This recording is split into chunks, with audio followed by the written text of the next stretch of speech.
The story you are about to hear to some of you may sound way out there, and to others, completely real. Ray Hernandez, an ET experiencer and co-founder of FREE, which stands for the Foundation for Research into Extraterrestrial Encounters, thought he was losing his mind, literally, until he realized something much bigger was going on. After a series of strange encounters that both he and his family became entangled with, Ray set out on a course to understand the basis for all of the high strangeness that was surrounding him. Synchronistically, he was guided to ET researcher Mary Rodwell, as well as the late astronaut and physicist Dr. Edgar Mitchell, or should I say, they were guided to him. Through these relationships, along with his own experiences, Ray was about to change his life in ways he'd never imagined. And this is how the organization FREE was born. Listen to this fascinating story.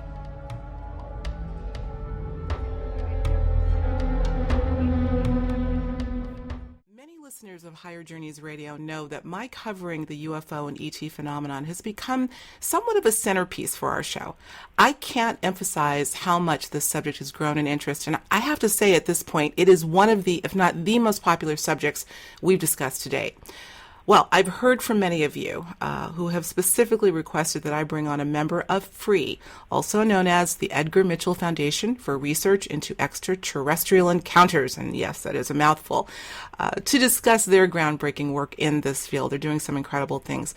So today we have someone who is not only the perfect spokesperson for FREE, he is one of the co-founders, and he is also an experiencer himself. His name is Ray Hernandez, and he joins me today to discuss all things FREE. Plus a little bit more, right, Ray?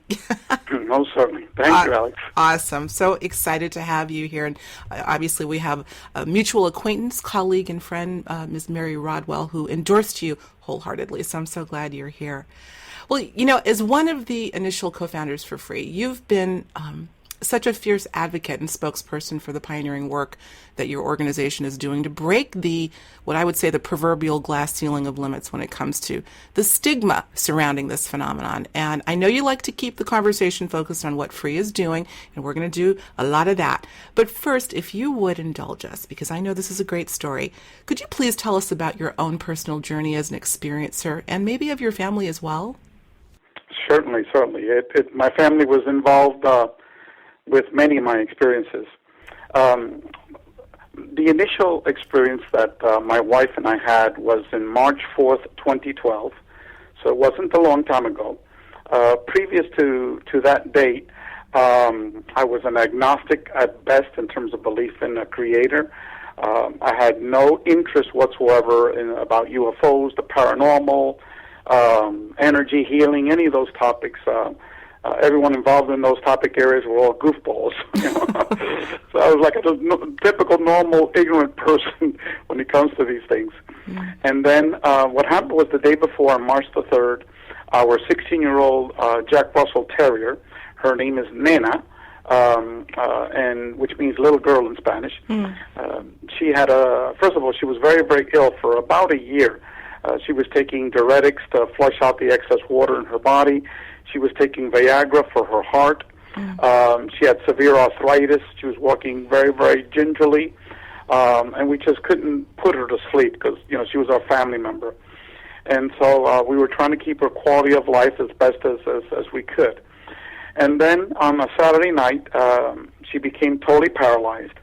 We called our vet, who's a good friend of ours, Dr. Phil Cruz, and he told us that from what we told him, it appeared that she had a cerebral hemorrhage, a stroke, was totally paralyzed, and that he would open up the office tomorrow, Sunday, to put her to sleep. Mm. And so my wife and I became very, very depressed. My wife was born and raised in Mexico, a hardcore Catholic, and she was praying all night. Mm. And, hardcore praying.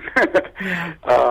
And so I went to sleep, normal time, 11 or 11:30, something like that. So in the morning, the dog started barking. So my wife and I got up, and we checked her out, and she was still totally paralyzed. So I went back to bed, and my wife carried her down the stairs to see if she wanted to go to the bathroom. So when she got to our living room, she saw an object floating 4 feet off the ground in our living room. And I'll describe it. It was looked like an upside-down U. It was metallic in shape, roughly 2 feet wide by about 3 feet in height, and that had two green lights. So my wife immediately said to herself, if you're a bad spirit, get the hell out. If you're a good spirit or an angel or the Virgin Mary, then stay and please help me cure Nena. And so when she was praying and saying that to herself, these two green lights started blinking on and off. And so at that point, she stood up. And then she started, getting closer to this thing and observing it and getting, just taking a good look at it. She wasn't scared at all. And then she then started yelling for me. And being Sunday morning at 6 o'clock, I totally ignored her. And then after a minute of her yelling at me, she went upstairs and physically hauled me out of bed. And so I asked her, what is it? What is it? She says, you'll see, you'll see, you'll see. I said, what is it? You'll see, you'll see. And so when she walked in front of me, maybe about 4 or 5 steps ahead of me, as we were going down the stairs. So when I got to the bottom rung of the stairs, she was now like in the middle of the living room. All of a sudden, she totally disappeared with the dog. And then immediately, mind control took place. Some other entity took over my consciousness. And that's difficult to describe, but I'll try to relay it to your listeners. I immediately totally forgot or did not care that my wife and my dog totally disappeared in front of me. I then tilted my head all the way to the left, and there on the left, floating 4 feet off the ground, was an energy being. And I called it being because it totally controlled my mind. What it looked like, it was about 2 to 3 feet wide by 1.5 feet in height. It was rectangular in shape, but it didn't have any external edges because it was pure energy. It was multicolored, semi-translucent. And then I stared at it, and then I did something that was totally illogical, and I waved my hand at it, and I said, BS. This is what she got me up for this thing? And so then I turned around, and I went to sleep. I got totally knocked out for 45 minutes. After 45 minutes, it was like the hypnotist snapped his finger, and I woke up, and then I was fully conscious. And I said, oh, my God, what the hell just happened? And I ran downstairs. And then right in the same exact spot where I was when my wife disappeared, all of a sudden she reappeared with the dog. And she was dancing in the middle of the living room floor in Spanish saying, Los Ángeles la curaron, Los Ángeles la curaron. The angels cured her, the angels cured her. And the dog was running around, jumping up and down like a little, teenager. And to me, it was like an atom bomb exploded in my head. So then I started asking my wife questions, and we had totally different stories. She saw this metallic thing. She went upstairs to get me. She walked downstairs, and then in the middle of the living room floor, she looked down, and she saw Nana was running around, and she started celebrating. I didn't know it at that time, but it wasn't until many, many months later that I learned of this topic called missing time, where individuals that are taken and relocated some other place, they have missing time, that they have absolutely no recollection of where they were. So, but for me, I knew what happened. I knew what I saw. I knew my wife disappeared in front of me. I went upstairs, and I knew what time we had woken up, and then I knew what time I woke up again. The second time it was 45 minutes. But for my wife, those 45 minutes were totally oblivious. So it was massive confusion, massive chaos in our house. And then to her, they were purely angels, because I was a total atheist. Agnostic at best. I didn't believe it, but and for me, I don't know what the hell it was. I knew it was something paranormal. And she described it. It looked like a little saucer, and she said there was little men inside. Okay, still to this day, she says that. In the living room, in this small version of a craft is what you're describing. She saw little tiny beings? Little version in the living room, correct. Isn't that something? And so then what happened, I just went crazy on the internet, primarily researching paranormal stuff, and occasionally some UFO stuff, but mainly focusing on the paranormal. And then about 2 months later, the dog woke us up woke her up at 3:30 in the morning. She went downstairs, and instead of going through the doggy door and the back door, she was jumping on the front door. So at 3:30 in the morning, my wife opened the front door. The door goes out, a couple of stairs that we have there, And then my wife hears a noise. She said it was like a 747 jet right above her, deafening noise. Lasted for about a minute. And then when the noise stopped, she looked up, and it was a huge, gigantic UFO 2 blocks away that was the size of a football field. And she said it had the ends of it. She said it had colors like the stained glass windows of our church. So when I woke up, she said, "Oh, my angels came and visited me last night. They had beautiful colors, just like the stained glass windows of our church." I said hello to them, and I interacted with them, and then after a minute, they just disappeared, from the air. And then she drew it out, what it looked like, and I said, "That wasn't angels. What you saw was a UFO."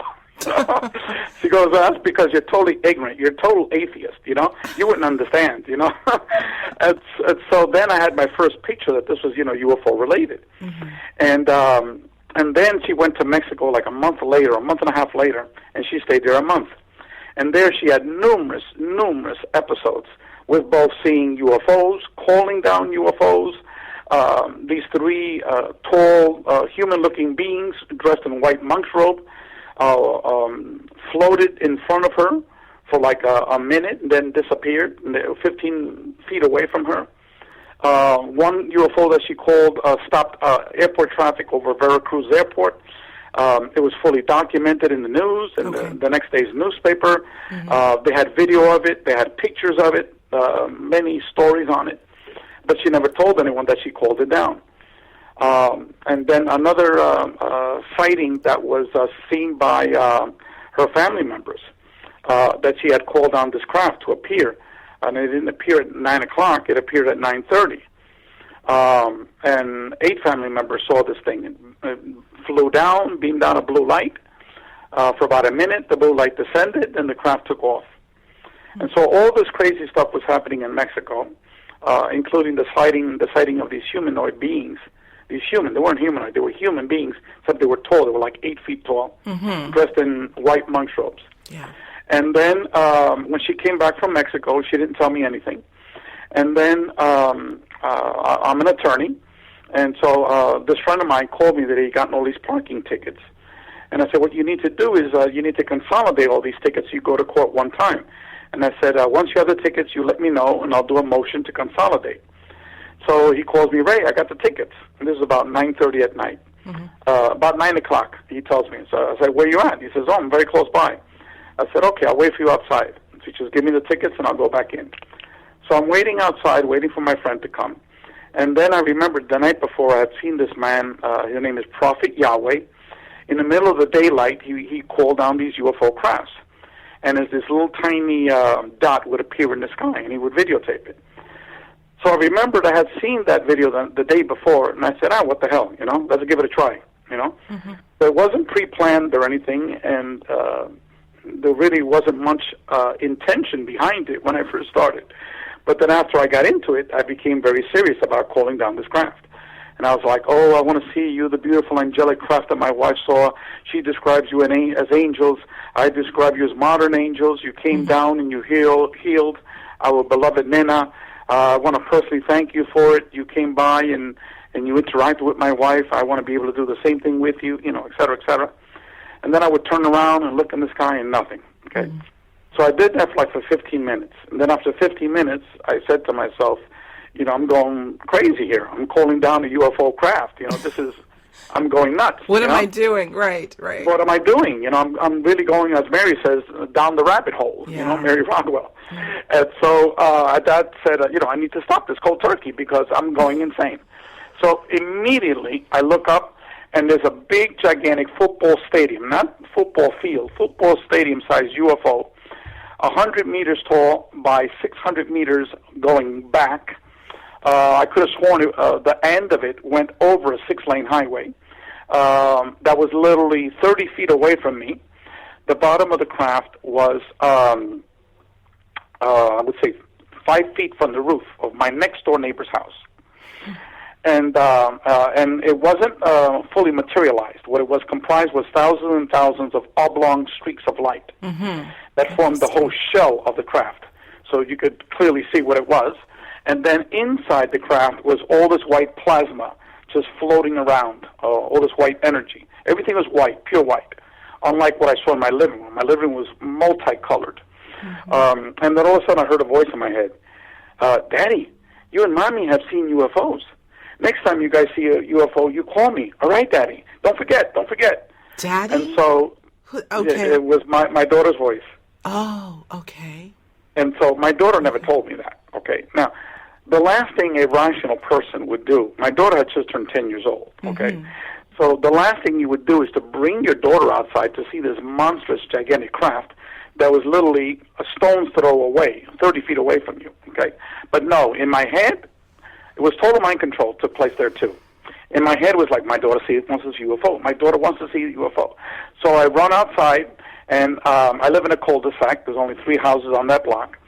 So I'm calling my daughter. So she opens up the window. What is it, Daddy? I said, sweetheart, hurry up. There's a UFO out here. There's a UFO out here. So she opens the door, runs outside, comes to me, right next to me. She goes, Daddy, what is that? And I said, sweetheart, it's a UFO, but it's in hiding. We have all these radar and all these military bases that can see it in the sky. And so it's hiding itself. That's why it's not fully material. Oh, thank you, Daddy. You know, and we weren't scared. It was like we were watching the 4th of July, right. You know, in case anyone asked. Yeah. And then for about 15 minutes we were watching this thing, and all of a sudden my friend comes, you know, with his wife and their 17-year-old daughter. And both of them are hardcore Catholics. He was born and raised in Mexico, and she was born and raised in Colombia. These are people that every Sunday they have to be at church. You know, you cannot miss a church day, you know. And so they leave the car right in the middle of the cul-de-sac, and they run to where we are, 30 feet away from this craft. You know, Ray, what is that? What is that? I said, you know darn well what it is. I said, no, impossible. Okay, and this was all in Spanish. We were having this conversation. And so then they started coming up with crazy explanations of what this thing might be. So after a minute of them coming up, you know, one crazy explanation after another, I just busted out laughing because I didn't tell them that I called down the craft because it would have been one lunacy after another lunacy. That's you know, right. They couldn't comprehend this, you know.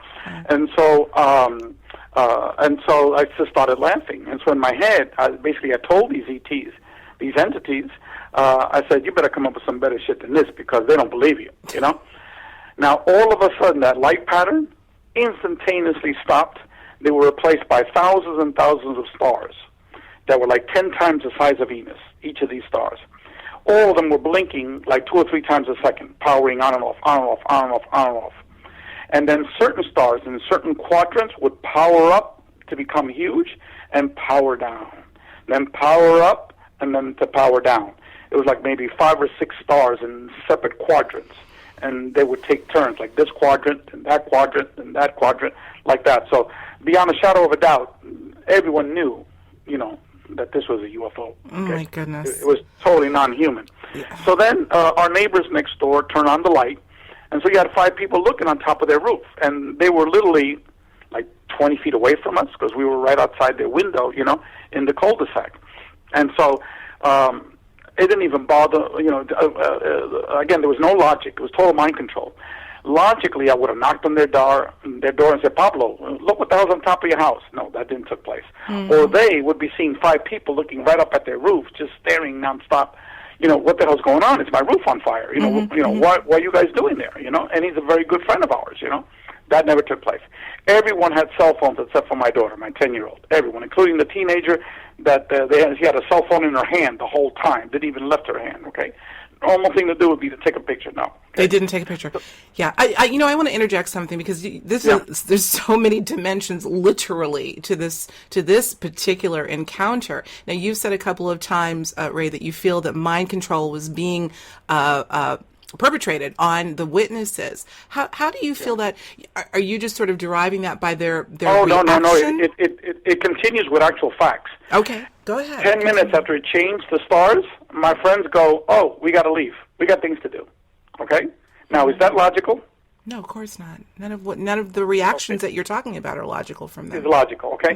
And on my end, did I question them leaving? No, I know you got things to do. Don't worry about it. I'll take care of that paper. I'll call you tomorrow. You know, bye-bye. You know, 15 minutes later, my daughter and I were still staring at this thing like we were watching the 4th of July. Then all of a sudden, I felt like I was being attacked by hundreds of mosquitoes. I was slapping my legs, slapping my arms. So I grabbed my daughter, and I said, come on, Scarlett, let's go inside. These mosquitoes are killing me. So we go inside, and then the door was wide open the whole time. My wife didn't even come out to see what was going on. And she didn't even bother looking for my daughter. And she was like a mother hen with my daughter all the time. We go in there, and it seemed like she had just come out of a coma or something. We just came. We saw a UFO outside. Oh, that's nice. You know, like totally illogical. Like she had just snapped out of something, right? Right. And then, and I said, we had to go in because these mosquitoes were killing us. Meanwhile, that craft is still there, okay? But I went in because mosquitoes. Now, it could have been a horde of elephants coming at me, and I wouldn't have budged, okay? So we went inside. So then my daughter goes to me, Daddy, there were no mosquitoes outside. And all of a sudden, it's like the hypnotist snapped his finger, and I woke up, and now I was fully conscious. And I was like, oh, my God, what the hell just happened? So I ran. I grabbed my camera. I grabbed my video recorder, and I ran outside. Poof, nothing, completely gone. I think this deserves a moment of silence. I don't know quite what to say. Well, it goes on after that. I'm sure it does. Either that night or the night after that, I saw this video on YouTube about near-death experiences. Okay? Then all of a sudden, it's like the hypnotist snapped his finger again, okay? All I did for 4 months straight was just to read hundreds of books on near-death experiences. Okay? I became an expert on NDEs. Yeah. I didn't do any of my work. I didn't watch TV. I didn't go to the Internet. Nothing whatsoever. I didn't even go out with my wife. I didn't even have any interest in my family relationships, okay? I just had to finish the next NDE book. And that was for 4 months straight. That's all I did.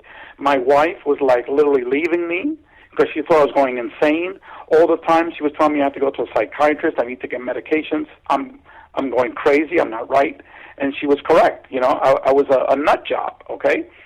Until this happened. Okay, and you would know about these dates. I never even knew about these dates until months later. I had never, during these 4 months, I had never spoken to anybody about NDEs. Only my wife knew, you know, this NDE stuff that I was into. Then for 3 days in a row, okay, let me ask you a question. What would be the probabilities of the very first 3 people you ever mentioned to about NDEs? All of them had an NDE 3 days in a row. I mean, logic would say the probability would be very low, and yet, for someone I'm a huge advocate of synchronicity, it wouldn't surprise me. It would surprise me. Friday, December 21st, 2012. Saturday, December 22nd, 2012. Sunday, December 23rd, 2012. Oh, my goodness. Those 3 days in a row. The very first one was my daughter's pediatrician, Dr. Claudia Herrera. People could look it up. Google her, okay? I'll make sure I have a link, yes. Okay. Out of my mouth, my daughter had a fever for 2 days straight, okay? A low-grade fever, not very high, low-grade fever. So my daughter always brought her to this doctor. I didn't even know who this doctor was, okay? For 3 years, my wife was bringing her to the doctor, to this particular doctor. And then, for whatever reason, my wife couldn't, so I wound up bringing her. When we got to the doctor's office, they tested her temperature, no temperature whatsoever, okay? She never had a temperature after that. So then, in the middle of the room while she called us, we were there, all of a sudden came out, the only way I could describe it is like a channeled voice, you know, because as I was saying it in my head, it was like, why am I saying this? Why am I saying this? Shut up, I'm going schizophrenic here, you know? And what it was that all of a sudden out of my mouth came this voice, and it said, excuse me, doctor, have you ever heard of the term near-death experiences? I've just finished reading approximately 300 books on this topic, and at least 25 of those books were written by medical doctors such as yourself. So it's a topic that you need to be fully aware of, okay? So meanwhile, her eyeballs pop out, and in my head, you know, I said, my God, I'm going crazy. Why I said that? You know, I couldn't even control it. And then I said, now she thinks I'm a nut job, you know? So I said, excuse me, doctor, I apologize. I don't know why I said that. She goes, no need to apologize. How did you know I had one? Oh, my goodness. Okay? Oh, my goodness. And then she goes into the full details of her NDE, which was basically out of body. She never went through the tunnel or into, you know, the spirit world or anything like that. She was basically, when she was 10 years old, she had a heart attack in Colombia. She floated out of her body, so her body underneath. She saw the doctor was doing the defibrillator. Then she went through 2 walls, and then was sitting on top of her parents in the waiting room. She heard the whole details of all of the conversation. And meanwhile, with my daughter next to me, she's telling me all the details of the conversation. My daughter's had 3 people now tell them about their NDEs with her next to me. Okay, so that's not a coincidence either. No, okay? no, not at all. Okay, and my daughter, that's another story about my daughter. Oh, my God. Okay. Anyway, but getting back to this story, the next day at church, his name is Max, okay? I didn't even know her. His wife is Mexican. So my wife knew this lady from church, and they sat next together. It was a church dinner, okay, for married couples at the church. So I introduced myself, and then again, out of the blue, excuse me, sir, have you ever heard of the term near-death experiences? I've just finished reading approximately 300 books on this topic, blah, blah, blah. And at that point, I knew I was going insane, like, why am I doing this? His eyeballs pop out. He goes, oh, my God, Ray, I haven't told this to anyone. Last year, my mother died in my arms. And then when she was resuscitated, he told me this whole story. And the whole story was that she was floating above him. She even saw all the paramedics, described them in details. He was crying on top of her. You told me this, you told me that, you told me that, and on top of that, you were doing all the CPR on me. And then she got sucked up like a vacuum cleaner, went through the tunnel, to the light, had a deceased relative, put her in contact with God, this other spiritual being, who then told her it was her time to go, not her time to go, but she needed to return. The whole works. Max was telling me all of this. Then I finally, put everything together. I said, oh, my God, this is not a coincidence. These ETs set this thing up, Of course. Yeah. So then I said, I need to tell this to my father, because my father just recently passed away. He passed away in October. But he had been in bedridden for many, many years. He's a very, very sick man. So I said, and I've never seen him in church, maybe twice. So I said, I need to tell this to my father so he knows that, that we are eternal spiritual beings, So I said, come on, Mom, let's get Pop dressed. So we got him dressed, and we went, and I helped him with a walker out to the patio, and then I started to tell him what happened on Friday and what happened on Saturday, yesterday and the day before. So he waves his hand at me, and he goes, that happened to me, right? And I, what? And what happened 15 years ago, he had open heart surgery. He had the full works, including a life review. He points up to the sky. And he tells me, up there, he said, time doesn't exist. I said, what do you mean time doesn't exist? He says, I was up there at least 20 or 30 years. So what do you mean 20 or 30 years? That's how long it took God to show me all the good things I had done in my life and all the bad things. And he showed it to him not only inside, reliving these experiences inside his own brain, but also the brain of the other person, the consciousness of the other person that he had affected. And he said it was like he had just returned. He was 30 years up there, And so, and then he would God would teach him a lesson after each of these events. And I asked him for details, and he just didn't want to talk about it. He just, clambered up. So I turned to my mother. I said, Mom, have you ever heard about this? I never heard this. And she said, we only spoke about it once, and that was after he had woken up from the surgery. He was hysterical to try to tell me his story. And I was like, go back to sleep, go back to sleep, go back to sleep. And he was like, no, I need to tell you. And she said that's the only time that they spoke about it, once he came out of surgery. And so, on my way home, I knew it was a setup job by these entities. And so I looked up in the sky, and for the first time ever in my life, I believed in God, or a universal creator. And I looked up in the sky, and I said to, our universal creator and to these entities who I consider messengers of God, I said, congratulations. In a 4-month period, you have managed to completely transform an atheist material rationalist into someone that has more belief that we are eternal spiritual beings and that there is a universal creator than any Catholic priest in Miami. Okay. And then the next event was how free got started. Okay. Well, before you go there, because I'm sitting here, head spinning, going, okay, could we go 2 hours? Because I can see that there is so much more meat to this, and I'm thinking theoretically, theories, and there's just so much. Here's a point I want to make, and then I want to eventually segue to free. And I'm going to say right now, I'm having you back, and we're going to talk more about some of these experiences because there are so many implications, very serious implications of all of this that you're weaving together. Here's a point I want to make. I interviewed ET researcher Grant Cameron, who I think several months back. he feels strongly that those who have had contact experience, even if they can only recall one encounter, you've obviously recalled several, he says they're lifers, meaning that even if they can only recall one, they've been having them all of their lives, probably, maybe even pre-birth. And I wanted to get your thoughts on that. And we can also bring in the family connection, the generational connection. And I know that FREE is looking at a lot of the research it's getting based on some of those parameters. So give me your thoughts on you first, and what your sense is, Ray, about how long this has really been going on for you and your family. What would you do if the beloved pet you had to put down only months ago suddenly showed up at your doorstep? Or you had a dream that your animal companion told you they would be returning to you. Hi, I'm Alexis Brooks, and after having my own amazing animal return experience, I've put together a compelling presentation called The Evidence for Animal Reincarnation, Clues, Characteristics, Confirmation, that include miraculous stories just like mine that happen to real people just like you. You'll hear powerful accounts of animals returning to their owners after they've died.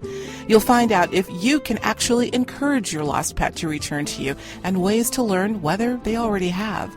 Take a deep dive into the historical beliefs around reincarnation. Learn about synchronicity, intuition, and even dreams and how they all factor into this miraculous phenomenon. To learn more about this unique presentation and to purchase your copy, visit higherjourneys.com/animal reincarnation. That's higherjourneys.com/animal reincarnation. And maybe you too will witness the return of your animal friend that you've been so longing to see. You're listening to Higher Journeys Radio with Alexis Brooks. And now, back to our program. I don't recall, to tell you quite frankly, anything in my history that would show any of this. I know that in my wife's side, my wife is very, very psychic. Like, she could read people, and, know them, Her mother also has seen UFOs. Now, in terms of every family, there's some paranormal experiences in everyone. My mother had a deathbed experience with her dying mother. Mm-hmm. My father would see dead people. He saw the lady who had died in the house that he had lived in, described her to the T. He had never seen her before, and it wasn't until my mother described it to the next door lady and says, well, that's the woman who used to live there. Red hair, she was about 5 feet, 8 or 9, the tall lady. You described the lady who died there. Mm-hmm. So, my father has this gift. My mother had deathbed type of visions. But I think every family, once you start asking folks, for example, our niece lives with my wife's niece. She's seen a ghost, a man dressed in a guayabera, which is like a formal shirt that a lot of Spanish-speaking countries in Latin America wear. Mm-hmm. And she described the man, and it was the guy who died that they bought their house from. This is in Mexico. So I think that's very, very common. But in terms of people having contact experiences with children, we don't have the exact percentages, but most of the people answered the question that their children have had contact, their wives have had contact, mm-hmm. Their parents, even their brothers and sisters, and we've got all percentages for all of those. Okay. But I would say spouses, it's about maybe 60% of the spouses have had some type of paranormal or contact experience. With the children, it's like 40%. But it all depends, the age of the person that answered that question, that sort of thing, whether they had children mm-hmm. or not. So a lot of those are mm-hmm. independent variables to all of this. Okay. But it's all interrelated. It's all interrelated, and it just reminds me. I went to your website I've gone several times actually, but I had gone recently. And by the way, everyone, they have a fabulous website, both in terms of it's resource rich, obviously, but it's a user friendly experience. It's a beautiful website. But there was a line in your mission statement that really caught my attention, and it basically says, "FREE is committed to bringing together diverse voices in the subject of human encounters with non-human intelligence and related phenomena."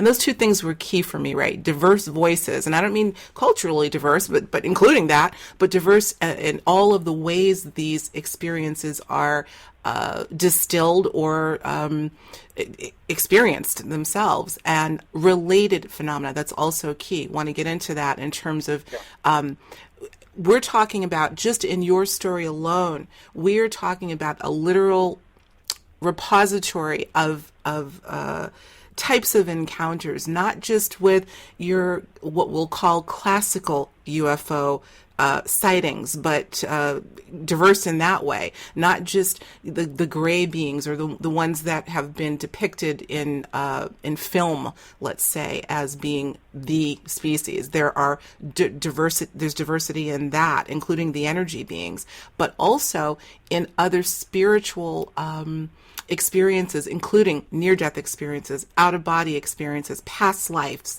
recall. Yeah. So I want you to talk about that a bit. And Free is embracing that, right, in terms of gathering data on those things. Correct. First of all, I just want to say that our website is experiencer.org. Okay, great. That's experiencer.org.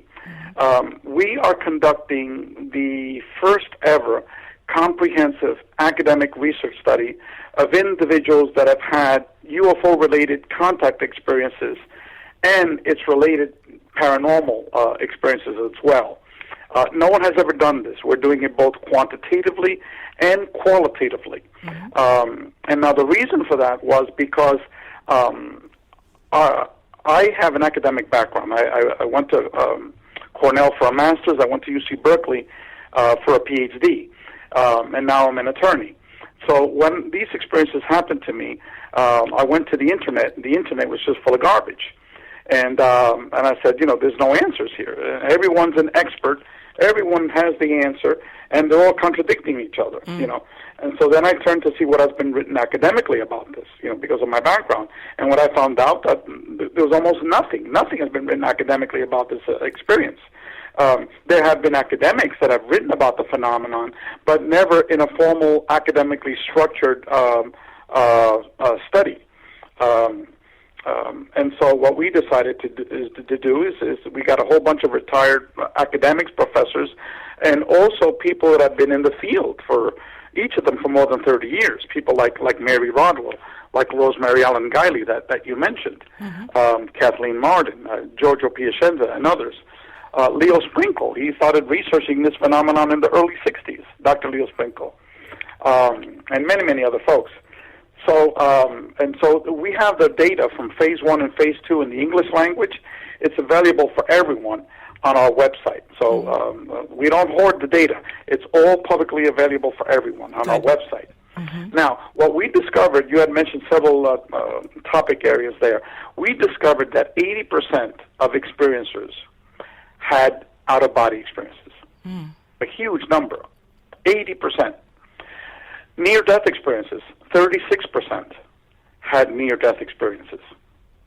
Okay? Mm-hmm. The vast majority, 80%, fully believe that this UFO-related contact phenomenon is somehow related to the spirit world. Mm-hmm.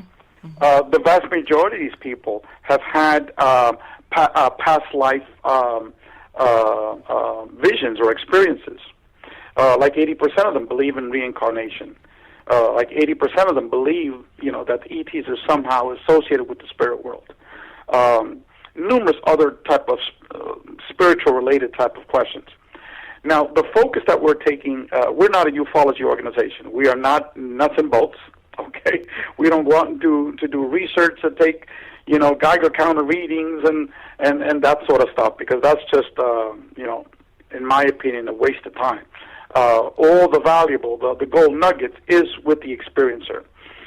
We believe on the topic of disclosure that disclosure is taking place, but it's taking place from the ground up. Right. It's the experiencer that's releasing information for disclosure. Mm-hmm. And then also the way we view this phenomenon, I have an experience, maybe we have time to talk about it, which is, it talks about the various contact modalities. That's from there is how Free got started, mm-hmm. with all the crazy synchronicities. Maybe should I transition into that? I want you to just go for it because I think you're on a roll, Okay. and I'm just feeling that the audience Okay. is really loving your story. So Okay. continue. Yes, please. Well, it's difficult to explain all these things because they're just so crazy. People either think that you're lying, you're making this up. Not our But audience. Not here. for each of these events, I've had witnesses. For everything. Now, this last one, we've had two witnesses. We've had Mary Rodwell and Dr. Rudy Shields. They can attest to what I'm about to tell you. Okay. Okay. After I had that NDEs, those 3 days in a row, December 21st, 22nd, and 23rd, the experience, then it was numerous types of paranormal experiences with my wife and I.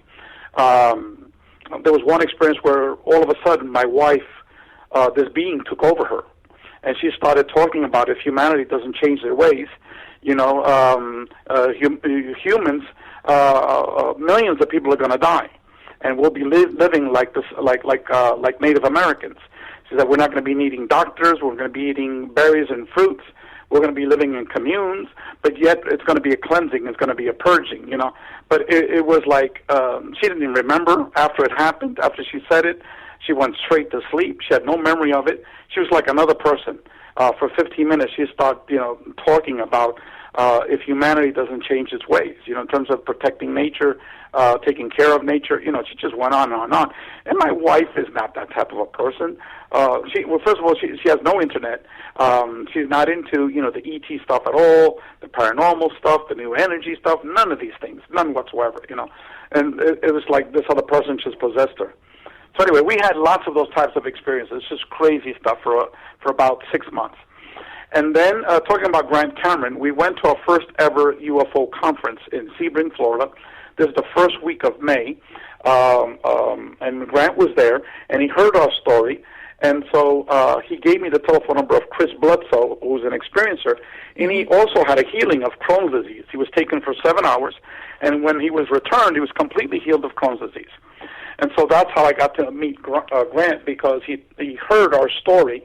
They have an experiential workshop in the morning, and so he then put us in contact with this fellow, Chris Bledsoe. And he would be an amazing guest as well. Mm-hmm. And so it was about 3 or 4 days later after we returned from that conference. I was going into downtown Miami, 8:30 in the morning, in the middle of a traffic jam, and all of a sudden I was pulled out of my body. It was pure consciousness. There was nothing around me. It wasn't black or anything. It was like your pure mind. There's nothing around you. All of a sudden, this big, gigantic spinning wheel appears, and I'm inside it. The spinning wheel is turning around slowly, clockwise. Inside were different spokes, sort of like a cartwheel. Inside each different spoke was what I now call a contact modality, which are the different ways that humans are piercing the veil and having contact with non-human intelligence. For example, inside one spoke was near-death experiences. Another spoke was UFO-related contact. Another spoke was channeling. Another spoke was remote viewing. Another spoke was mystical meditation. Another spoke was lucid dreaming. Another spoke was hallucinogens. Ayahuasca and things of that sort. Mm-hmm. It was all around, all these different ways where humans are piercing the veil. And then the information that came to me was that humans are studying these things separately and independently. But in fact, they're not. It's all interrelated. Mm-hmm. And what's holding it all together is what some type of advanced physics, some type of advanced quantum physics that humans are calling it consciousness. Then all of a sudden, information came into my head. I must inform humanity of the relationship between them, the spirit world, and consciousness. I'm going to be needing help, and there's only 2 criteria for that help. I need to get individuals that have minimum to no ego, and secondly, this is not about me becoming wealthy. Mm-hmm. Okay? And then poof, I'm back in my body, right? And I was like, what the hell just happened? Because I've never had that, and I've never had it since. So I called this lady called Christina. She's the only experiencer I've been talking to, and I immediately told her what had just happened. She told me to pull over, because I was hyperventilating. And I said, I can't do that because I'm in the middle of a traffic jam. Now, fast forward to late in the afternoon when I got home. I got an email from Mary Rodwell, and you could ask Mary next time you talk to her. It says, Dear Ray, I'm sorry I'm responding to an email that you had sent 7 months ago, but it just popped up on my screen. Okay? Now, let me give you a background for this. Okay, 7 months ago, I had sent an email to like 10 very famous names. You know, Whitley Strieber, Mary Rodwell, all these famous ufologist people, Linda Moulton Howe and all these people, just because I wanted someone to talk to, because I had no one to talk to. And I was like, you think you're going crazy with all of these things. Of course, yes. And I know Whitley Strieber returned the email. One other person, I know this guy named Joe Montaldo, who has like an abduction radio station. And that's how this lady, Christina, got to know her. And so 7 months later, Mary is responding to that email that I had sent her 7 months ago. Which was the day that you had this altered state experience in the traffic jam. Correct. Yes, okay. Correct, the same exact day. So then I told Mary, I said, well, you won't believe, because since I sent you that email, I had all these near-death experiences, okay? I then had all these paranormal experiences with my wife, and then today, this is what happened. And so Mary goes, well, we need to Skype, And she was the one that showed me how to use Skype. I never even used Skype before. So we were on the phone for like 2.5 hours or so. And it was very late. And then we continued. We said, okay, we'll continue discussing tomorrow. So then the very next day at 9:30 in the morning, I get a telephone call. And it was, hello, is this Ray Hernandez? It was, yes. Well, who's this? Oh, this is Dr. Rudy Shields. And I go, who? He goes, oh, I apologize. I thought Mary had let you know that I was going to be calling. I said, no. It says, oh, I apologize. My name is Dr. Rudy Shields. I'm a very dear friend of Mary's. I'm a emeritus professor of astrophysics at Harvard University. I was a very close friend of the late Professor John Mack. We were extremely close, and I just want to let you know that experience that you had inside that spinning wheel was 100% correct. Really? And what can possibly explain it was this theory that he and Dr. Edgar Mitchell have been working on the last 20 years. It's a physics theory, but it's a physics of consciousness. And it's titled the Quantum Hologram Theory of Consciousness. And then he went into detail explaining that physics work that they were working on. And how, indeed, all of these contact modalities are not separate. They're all interrelated. And it's part of the quantum hologram. And then he went into explaining, advanced physics stuff, with went over my head, So at the end of it all, he says, Ray, you need to do what these ETs told you, Have you ever thought about doing what they told you? I said, I didn't even give it a thought. He says, well, look, I'm here to help you out, whatever you need it, I'll be here. And he said, well, by the way, write down this telephone number. So I wrote down the telephone number. So he said, this is the telephone number of my mentor. Okay, and in my head I was like, who the hell is this guy's mentor? Is professor from Harvard of astrophysics, And later, subsequently, when I did research of him, I learned that he had a war with Sir Stephen Hawking as to the true nature of black holes. And Rudy's version won out, which incidentally is something else. That's the source of the Akashic records. He says the black holes are the neurons of God's brain. I mean, really, really crazy stuff. But anyway, he then gives me that telephone number. He says, oh, it's Dr. Edgar Mitchell. And so we agreed to continue talking. So about 4 hours later, I worked up the courage to give Dr. Edgar Mitchell a call. And he goes, oh, I've been expecting your phone call. And I was like, what the hell, expecting a phone call? And he told me was that Rudy had not only emailed him, but also called him up. They discussed my experience in detail. And he also said that what I saw, what I experienced, was 100% correct. And he talked about the quantum hologram. He says, Ray, what are you doing tomorrow? I would like to invite you to my house. Because he only lived 90 minutes north of me. Isn't that something? So I said, you're free to come over. I said, yes, what time? He says, 10 o'clock. I said, fine, I'll be there. So the next day I was at Edgar's house the whole day. The whole day he was telling me all this. I thought it was secret stuff, all stuff that had happened to him in space, these other cosmonauts, all of his life, all of his experiences, Roswell. He just went on and on and on and on and on. And then at the end of it all, after half the day in his house, he says, Ray, these ETs gave you a mandate.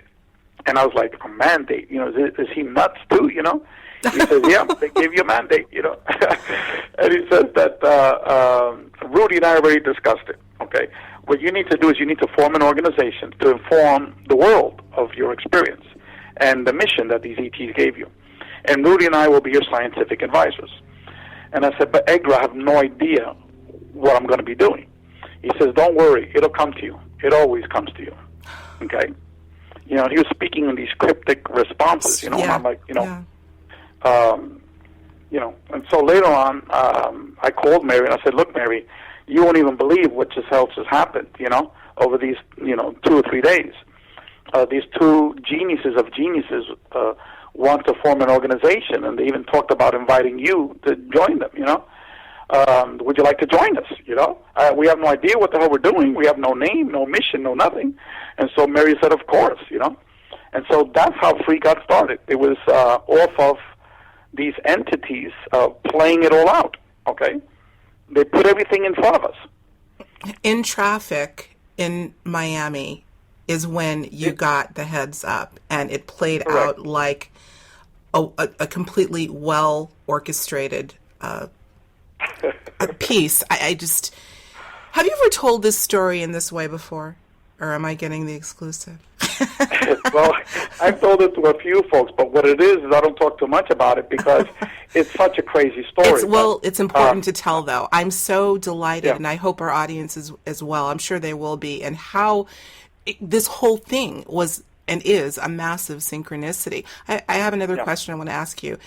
You're obviously innately psychic, and although I don't like to use that word too frequently for the sake of this conversation, I'm going to, completely sensitive.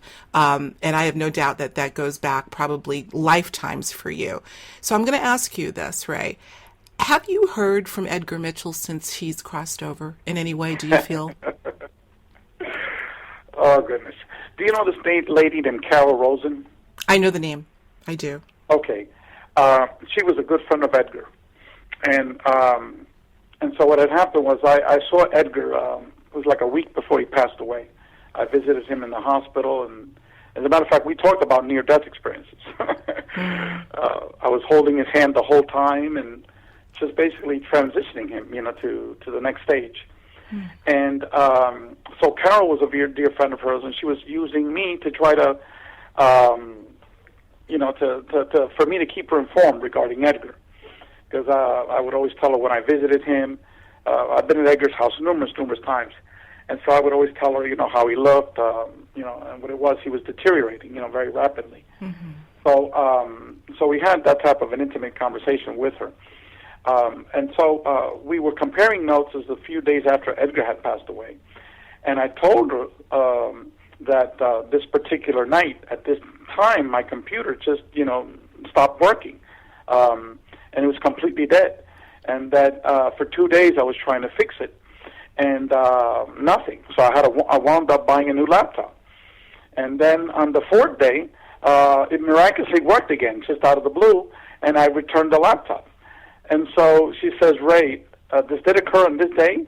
I says, yeah. And she goes, at what time did it occur? And I told her. I think it was like 10 o'clock, I think it was. She says, that's the same exact hour that Edgar passed away. Oh, boy. Well, and she said that her computer crashed at the same exact time. Really? And she said that her computer never did work again. You and I talked offline for quite some time about how technology may indeed be playing an integral role in thinning that veil between the physical world and the spirit world, or let's say the physical world and everything else, and there's a big everything else. And here we go. Again, those that live on the left brain side will want proof. But I love to quote Dr. Dean Radin, who says the only place you'll find proof is in mathematics and in alcohol. So stop. It's all about evidence. So I think that's a safer way to go. But when we're talking about empirical evidence, these sorts of things, look, I mean, there will come a time where we're just going to have to relent to the fact that this is the way it works, it seems, and then some. Well, so, okay. There is some science to all of this, and that's what we're trying to do with our organization. Okay. And maybe this would be a good transition towards that. Free, as you know, is comprised of, many retired professors with people that have been in this field researching experiences for many, many, many years. Now, all of us know that this is extremely complex. It's not just about UFOs and grays and things of that sort, that there's the whole issue of the relationship between NDEs, between channeling, mediumship, remote viewing, that it's all interrelated. And that the quantum hologram theory of consciousness and physics can begin to explain it. And for the readers, I'm not going to go into all those details now, but you can go to our website. We have articles. As a matter of fact, 2 months after that experience I told you about, I wrote an article titled The Quantum Hologram Theory of ET Contact. Now, this is coming from a guy that hated math, I hated science, you know, and I wrote this article, which was approved by Edgar and Rudy and this other PhD physicist. And we have many, many other articles there on the contact modalities to show how it's all interrelated. And then we have many, many articles on the physics of consciousness. And all of them are written for the layperson. Some are a little bit more complicated, but the vast majority are very, very simple. So there's about 20 articles there on the physics of consciousness. And one of the things Free is going to be doing is that we're going to be doing a documentary that's explaining the physics. Actually, the title of the documentary is The Physics of Contact with Non-Human Intelligence. And we've got already commitments from 5 PhD physicists that are going to be explaining, for example, like in my case, when that entity appeared in my room, we'll go, for example, to Michio Kaku. You know, Michio Kaku, Ray Hernandez had this energy being enter his living room, but yet all the doors were closed, the windows were closed. How can, you know, either established physics or speculative physics explain that phenomenon? So Michio Kaku would say, well, Ray, if you remember Star Trek, beam me up, Scotty, okay? The topic was called teleportation, okay? 40 years ago, that was science fiction. Now it's actually science fact. For the last 15 years, we have actually teleported photons. We started off with a few miles, and now we're doing it hundreds of miles with actually simple molecules now. So it'll get an object, we'll dematerialize it, and make it rematerialize it, even going through walls and physical objects. So it's no longer science fiction, it's actually science fact. Okay? So we already got physicists lined up to explain many different topics. Also the topic of the multidimensional nature of our reality. Most PhD physicists now accept that we live in a multiverse. You know, 30 years ago, that was not accepted, you know. Only a few physicists understood that and accepted it. Now almost every PhD physicist. Now, that's crazy to understand, that there's more than one universe. There might even be an infinite number of universes, okay? The whole topic of entanglement, which allows for communication faster than the speed of light, and transmission of information faster than the speed of light. I mean, these are things that scientists still are not able to explain how it works, but they know it works because they've done numerous types of physics experiments. So we want to be able in this documentary to explain the physics of 2 of these contact modalities, near-death experiences and the whole array of UFO-related contact experiences, including the paranormal aspects of it. And so by doing that, we'll be hoping to bring scientific credibility to this phenomenon. So it's not just a pure alcohol now, okay? Now we can start beginning to discuss the speculative physics and the established physics of this phenomenon. I think so, as you can see, our organization is definitely not UFO nuts and bolts. No, it certainly isn't. Yeah, and I would say it's a beautiful balance, or I would even say dance of anecdotal evidence, which I, by the way, think is probably the most profound. Alongside, juxtaposed with academic research, and the fact that you're bringing together this model of really bridging those two with pure academic data. You're doing it now, but particularly with this documentary and lining up these what we call somewhat conventional physicists to quantify what's going on is clearly unique. Free is doing incredible work. Unbelievable. Correct, but nobody knows about us, Alexis. No, well, they do now. And no one is inviting us to any conferences, especially the nuts and bolts crowd.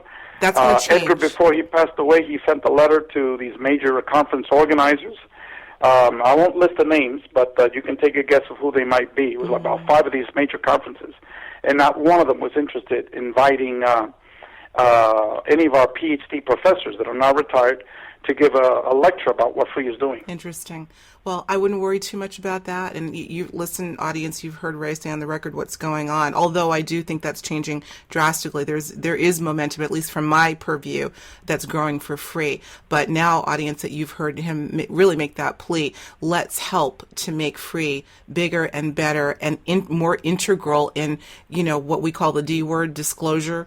Like you said, I think it's already unfurling as we speak. Probably not in the way that one might expect, but it's organizations like yours that will undoubtedly break that glass ceiling of stigma and limits as far as this phenomenon is concerned for those that even believe. Because look, we still have many people out there that refuse to let go of that classic paradigm that it doesn't exist at all. So you're doing just incredible work. Again, I want to say we're going to have to wind down. I'm going to have you back if you'll allow me to. But I want to say for everyone, please go to experiencer.org. We'll make sure to have that linked up directly to Higher Journeys Radio. And my gosh, there were so many questions that I wanted to get to. But again, Ray, will you come back and share more? Oh, please. I'd be honored. You're a wonderful host. And thank you for listening patiently. I just want the listeners to realize that we're not a UFO nuts and bolts organization. We're taking so many arenas that no one has been bothered to pursue before. Mm-hmm. I agree with you, and after going to the site, I can see that. There is one thing I want to mention for everyone. This is really huge, and it has to do with the other things that you're offering to people that come to visit the website. Again, experiencer.org. You have a section, really a service that you offer for support programs for people that are experiencers like yourself, who initially had no one to talk to, and you reached out frantically to try to be able to talk about it. That is something, if you do nothing else, people, if you think you've had an experience that you can't quantify and that you can't talk about, go to experiencer.org. You'll see it there. Like I said, it's a brilliant website. It's beautifully laid out, but you'll find support programs, I believe, and you have a peer-to-peer program, I believe, as Correct. well. We've assisted over 400 individuals in 18 months. I think that's great. Just providing one-on-one support, just another experiencer to talk to. That's beautiful. And we also have a therapist support list, yes, which now has over 250 individuals from over 30 states and 10 different foreign countries that provide 4 different types of support. One are people that are licensed therapists. Number 2 are support organizations. Number 3 are hypnotic regression therapists. And number 4 is different types of energy healers. Beautiful. Oh, isn't that wonderful? I'm going to just tell you this little anecdote. I'm not obviously going to name this person, but this is individuals come to me and they tell me their stories, both on the record and off, mostly off, but one particular individual whom I had met at a conference, actually a talk that Richard Dolan was giving, and she agreed to share her experience on the record for me. I'm not going to go into the whole story because I don't want to tip my hat too much on who she is, because I know she wants to protect her identity. But the bottom line is, after she was so gracious in allowing me to take her story and share it, and she shared her own encounter story with, I suppose, some in her so-called friends circle. Ray, she was bullied. She was bullied to the point of wanting to leave. Guess where she's from? Miami. Just occurred to me. She wanted to leave the state. I'm going to stop there because, again, I don't want to get into it. Maybe we can talk a little bit about it off. Tell her to give me a call. You have my phone number. Yes, I do. My email. Yeah, that's a beautiful thing. But I wanted to delineate that and make that point, because I have a feeling there are a lot of people that are just going through just unnecessary harassment because of a very authentic, life-changing experience. It's enough to make me want to cry. So again, people, support free. Go to the website, experiencer.org, and support the great work they're doing. And hopefully in doing that, we'll crack this nut open of the true nature of reality. I think this is what this is really about. So Ray Hernandez, thanks once again. I don't want you to hang up. We're going to do a sign off on the radio, but don't hang up because I have another question or two for you. But again, I thank you so much, my dear, for sharing your personal story with us and the wonderful work that Free is doing. Thank you. Thank you so much, Alexis. They say that some of us are divinely guided to our life's purpose. After hearing Ray's story, I think we can all agree that he was synchronistically led to do big things on this planet. With a fierce conviction and determination, Free's mission is to eventually erase the stigmas surrounding ET encounters and give it the proper attention and intelligence that it truly deserves. I encourage you to visit Free's fantastic website at experiencer.org. There you will find an abundance of critical information, including their in-depth survey and research findings on this broad and multidimensional subject. If you like this interview, you may also enjoy my interviews with Mary Rodwell, Grant Cameron, and Linda Moulton Howe. Just go to higherjourneys.com/HJ Radio to get access to our free show archives. Thanks as always for tuning in to Higher Journeys Radio. Until next time, I'm your host, Alexis Brooks.